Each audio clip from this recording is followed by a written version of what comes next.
Au commencement, les hommes passaient leur journée debout et leur nuit allongée. Mais un jour, ils créèrent la chaise.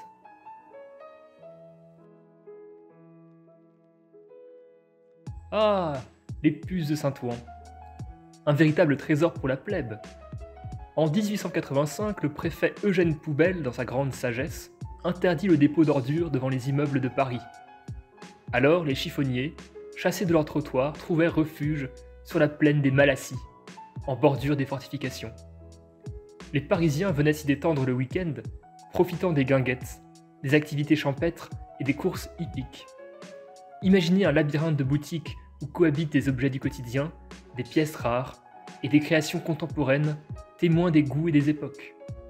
Aujourd'hui, plus de 2000 marchands s'y réunissent afin de faire de bonnes affaires. Tout le monde y trouve son compte. C'est un peu comme... Comment appelle-t-il ça aujourd'hui? Ah oui, le Bon Coin. C'est justement dans ce lieu historique et en partenariat avec ce site de revente entre particuliers que se trouve une exposition du 28 mai au 20 juillet 2025. Chaise Plus, le pouvoir sous les fesses. Cette exposition explore les relations entre pouvoir symbolique et hiérarchique à l'œuvre dans cet élément de mobilier qu'est la chaise. Plus qu'un simple objet du quotidien, la chaise est porteuse de sens dans les sociétés humaines, reflétant les dynamiques de pouvoir, de culture et de statut social. Le Bon Coin? Quelle idée farfelue! Moi, tout ce que je possède m'a été offert de droit divin. Pas besoin de marchander une pauvre chaise, voyez-vous. Mais c'est un scandale! Je suis assis sur une chaise de camping, moi, Louis XIV! Quel affront à ma dignité! Tout doux, Majesté. Après tout, ce n'est qu'une chaise. Mais n'est-ce pas fascinant de constater à quel point un simple objet peut revêtir une importance insoupçonnée selon le regard que l'on porte sur lui? Une chaise, aussi modeste soit-elle, peut devenir un véritable trône si l'on choisit de l'investir d'une certaine grandeur. Ce n'est pas tant l'objet qui fait la royauté, mais bien l'attitude et la perception que l'on en a. Qu'en pensez-vous? Ah, Fantine, vous n'y comprenez rien. Une chaise, c'est bien plus qu'un meuble, c'est un symbole. Elle porte le pouvoir.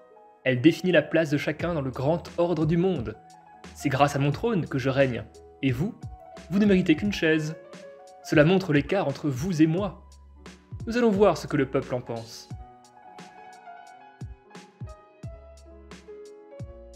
Dans cette salle, vous découvrirez plusieurs chaises de toutes factures et toutes équipées de capteurs mesurant le nombre de personnes qui s'assoient, leur temps passé dessus. Les données, recueillies en direct, s'affichent sur un tableau boursier, révélant le cours des chaises. Fascinant, non? Alors, chaque visiteur devient comme un actionnaire du cours de la chaise, si je comprends bien. Exactement. Ce dispositif soulève une question essentielle. Le design et l'artisanat influencent-ils notre choix? Les chaises les plus luxueuses sont-elles toujours les plus attractives? Ou bien les plus simples? Au final, le pouvoir que nous attribuons à ces objets est-il justifié?